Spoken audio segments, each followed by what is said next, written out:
But anyway, I want to welcome you to a very special occasion honoring Don Gehlbach and his daughter Jody for over 30 years of volunteer service.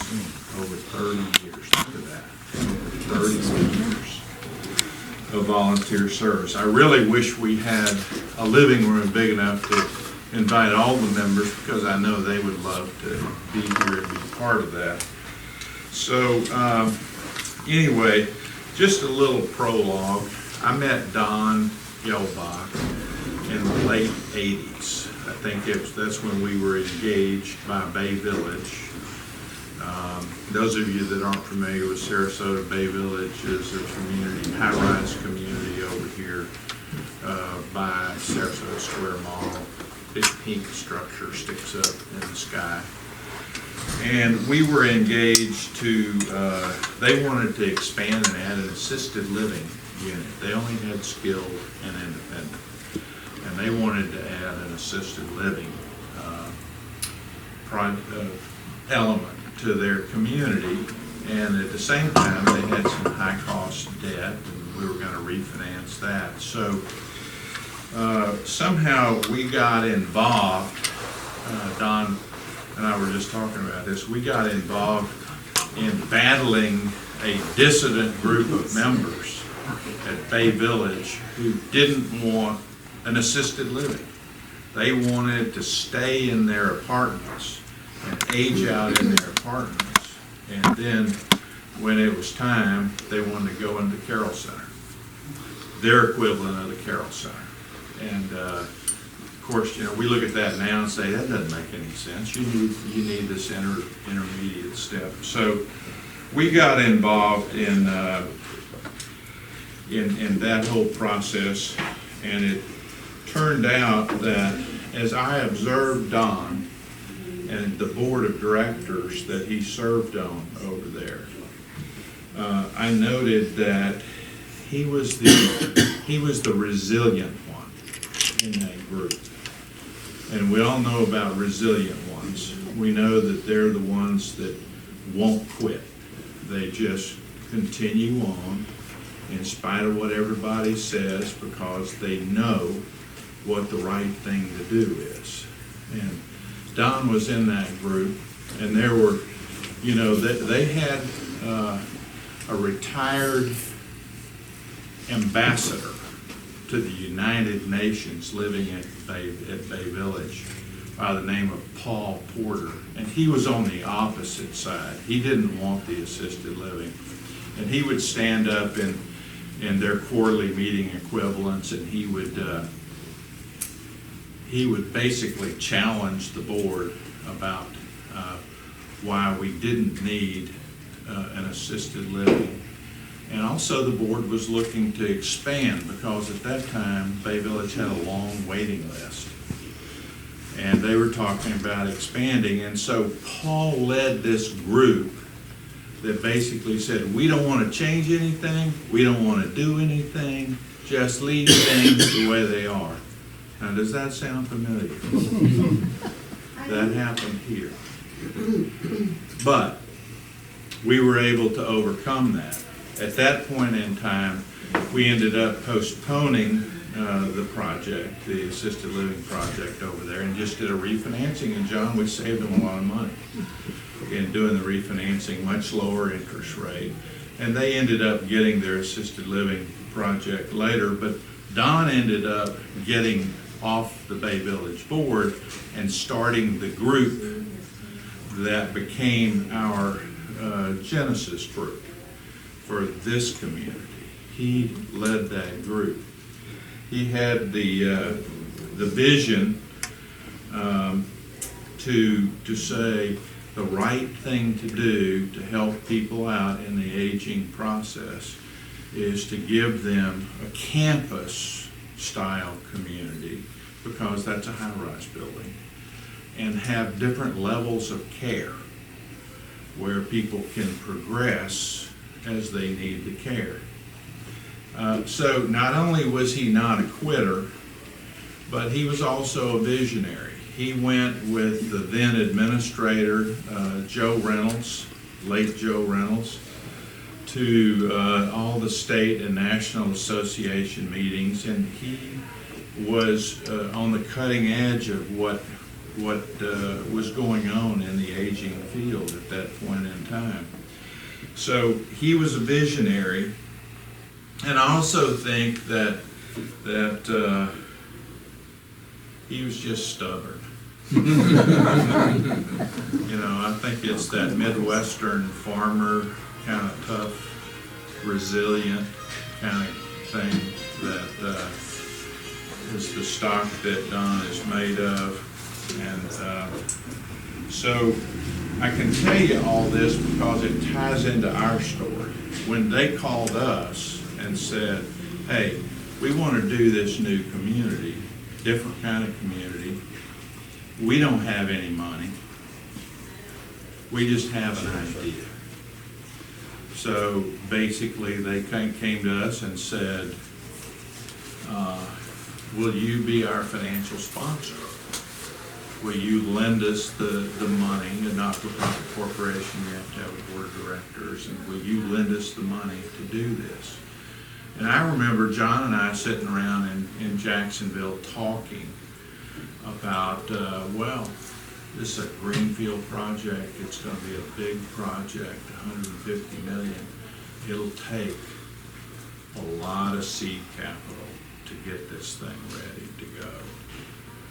And I remember talking about Don's resiliency in that small group and how he was not a quitter.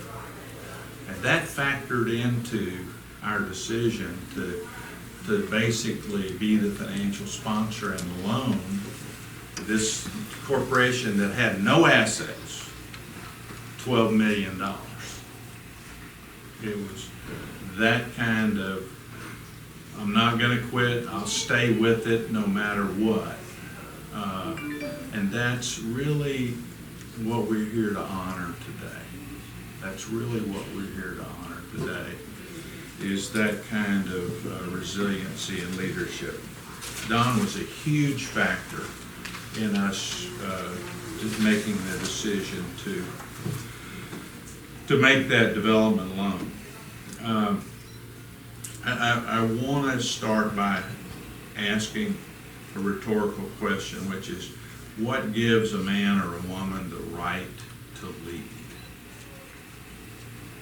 You can be appointed to power.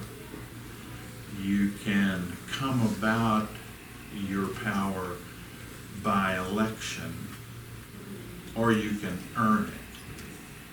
Well, Don earned his leadership, his right to leadership, through all those hundreds of meetings and all of those tough decisions.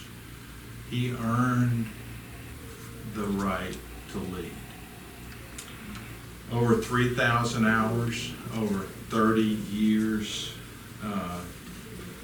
As I said in my notes, John and I over the years have seen all kinds of boards of directors, all kinds of directors. And they have different motivations for being there. Some love the spotlight. Some sort of like, what's in it for me? Do I get a big discount or something like that? And then there's those that just want to help people live a better life. And that's where that's Don. That's who he is. And you can build an organization around a volunteer with those kind of characteristics. So Don is trustworthy. We loaned him $12 million. There's a quote I like that says, "Show me a man who cannot bother to do little things, and I'll show you a man who cannot be trusted to do big things." Anytime we asked Don to do something, he would do it. No matter how small it was, no matter how big it was, he would do it. Don's a good follower. Rare is an effective leader who didn't learn first to be a good follower. And yes, we had the experience, we had the money, we had the know-how to do all these things, and frequently, you know, the board was just simply in a role of following our lead. And that didn't bother Don. He knew what his role was here in Sarasota as the head of that local not-for-profit board. He knew what his role was, which was to follow our lead. Don's positive. He is precise. If you've ever had any dealings with him, Jody, am I right? He's a very precise guy. He's not general about anything. He's very precise, which by definition is a good thing if you're wanting to be excellent.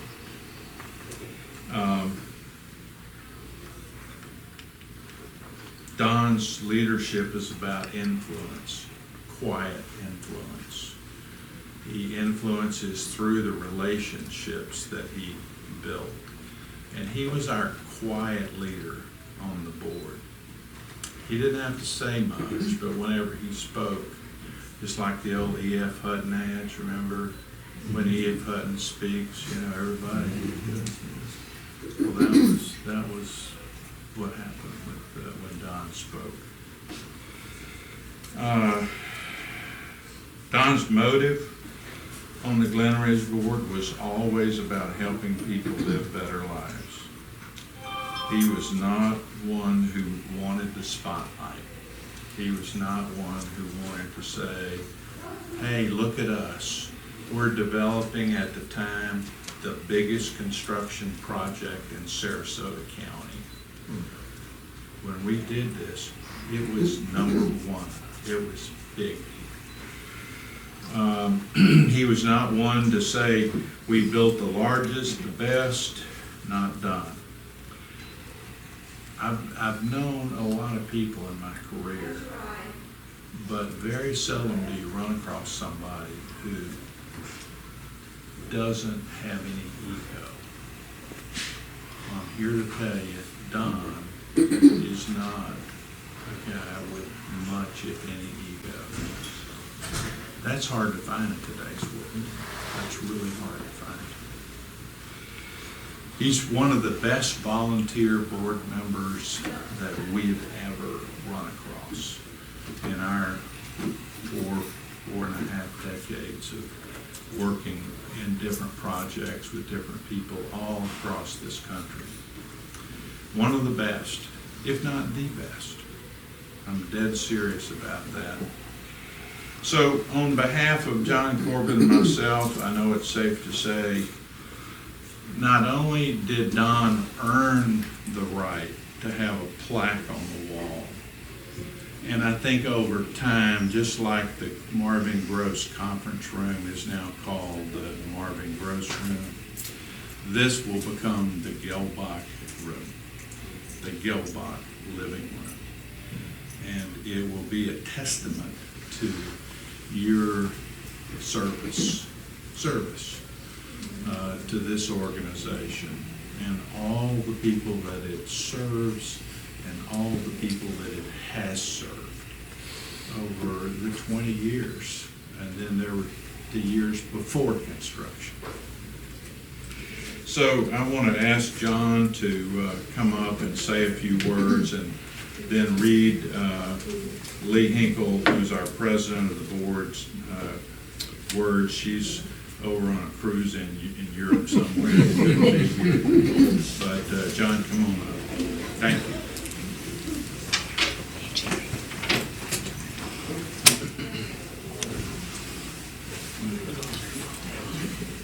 Good morning. First, Don, it's an honor for me to say a few words today. Thank you. It's been a pleasure working with you for the last 30 years.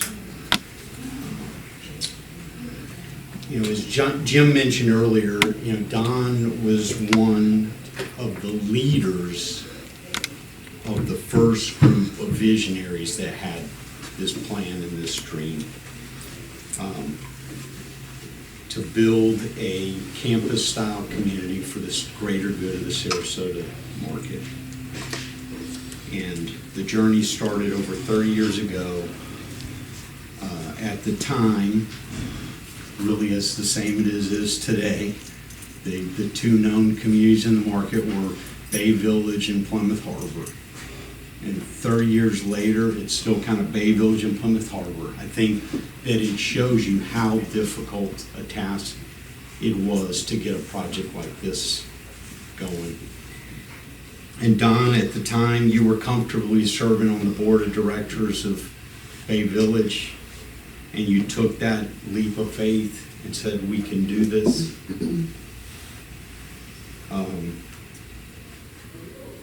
And this group of visionaries really had no profit motivation.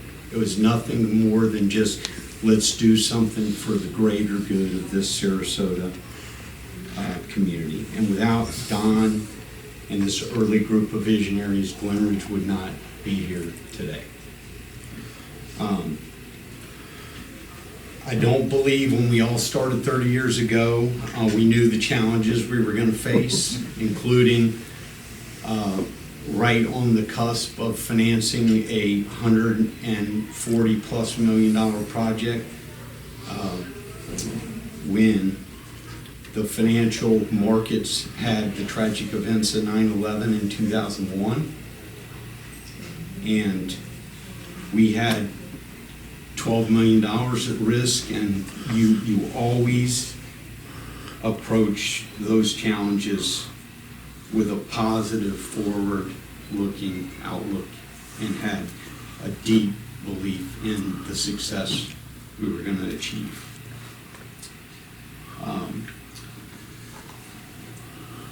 So your early vision and your board leadership, Glenridge has become a $300 million community serving hundreds and hundreds of members that have lived here over the last 20 years of operations. And so thank you.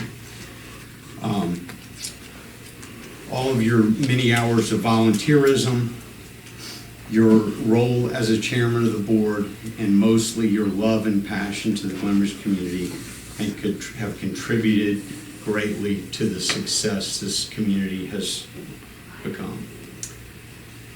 Don is one of the most soft-spoken leaders with a deep, firm belief in what he believes in, but in a soft way. And I could not think of a better room than a quiet living room to name after Don Gehlbach. So Don, thank you for all your contributions to this great community. I'm going to read just a few words from Lee Hinkle. I'm going to probably need my glasses to do that.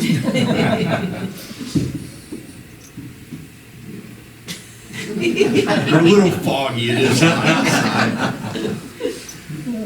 So Don, on behalf of the Glenridge Board of Directors, I want to thank you for your dedication and hard work over 3 decades of board leadership. Congratulations on completing 30 years of dedicated service, many of which were when Glenridge didn't yet exist. These Genesis years of faith, formation, and belief by just a few individuals is the kind of resilient leadership that was required for the Glenridge to evolve into an award-winning, pace-setting, one-of-a-kind community that sets a national standard for innovation, quality of care, and well-being for both its members and staff. This is a testament to your dedication and hard work over many years. You have selflessly served as a board in a board leadership position. Again, on behalf of the Glenridge Board of Directors, we thank you. Lee Hinkle, Board President. So Don, thank you. It's been a pleasure working with you so many years. Likewise. Love your passion, love your vision. We wouldn't be here today without you. Thank you.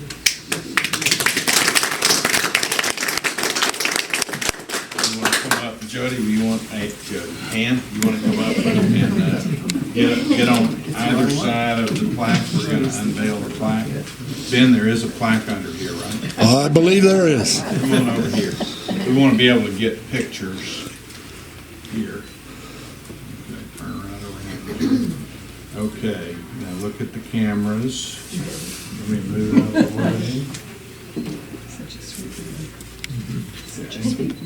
Tell me when you got it, Tommy. You got it? Okay. So the moment has arrived. So go ahead and pull the cover off without pulling it all down. Good job.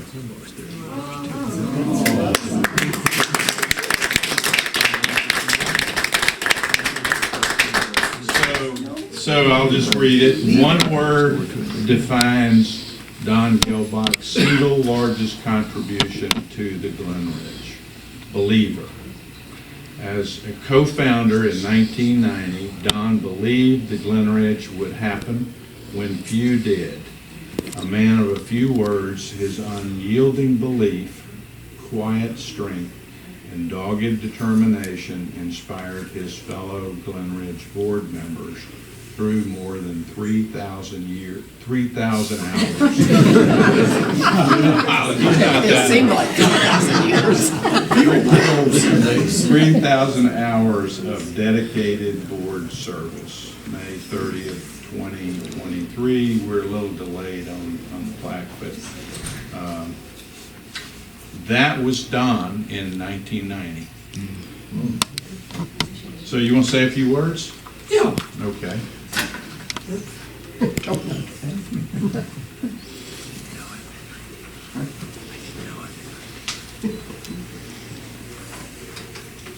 want to thank the past and current board of directors. I think Judd is here from the board. And Jim and John bestowing this honor upon me. It's been a very long journey, many roadblocks before construction could begin. A few of us met early mornings each week at the beginning of various places: Pine Shores Church, St. Thomas More Church, Cafe Bocce, which is now closed, an accounting office, in the field club. I'm sure that my wife didn't like the alarm clock going off at 5 a.m. for a 7 a.m. meeting.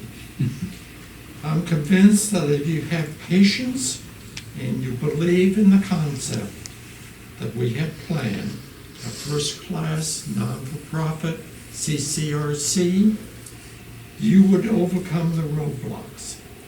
It showed me that a dream can come true. I can't emphasize enough that Jim and John had the same dream. And they had a major role in what we call today the Glenridge on Power Ranch. So thank you.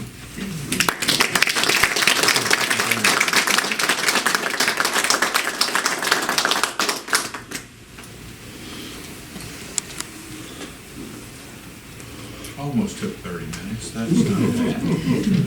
Well, thank you for coming. This is a special day in the history of the Glenridge.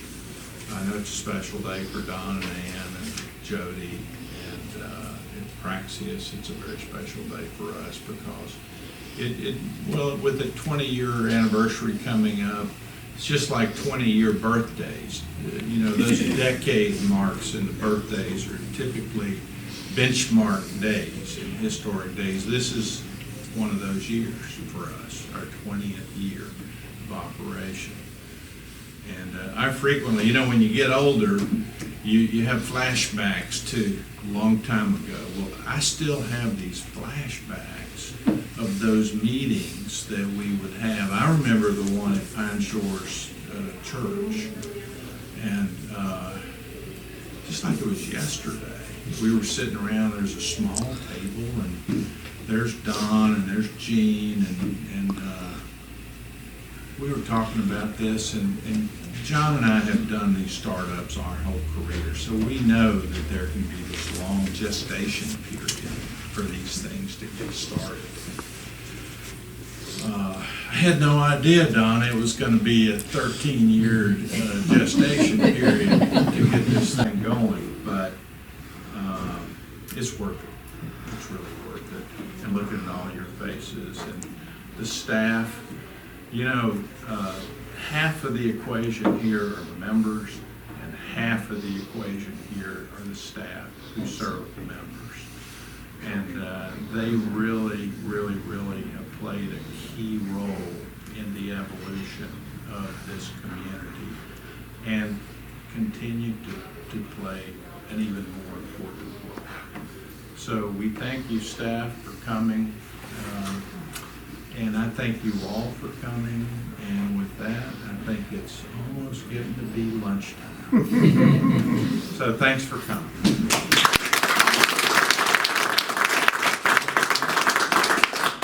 Ben, do you think we can like hang this to see how it looks? It's all ready to go. It's all ready to go. Thought you'd never He able got it. He got it. He got it. Good.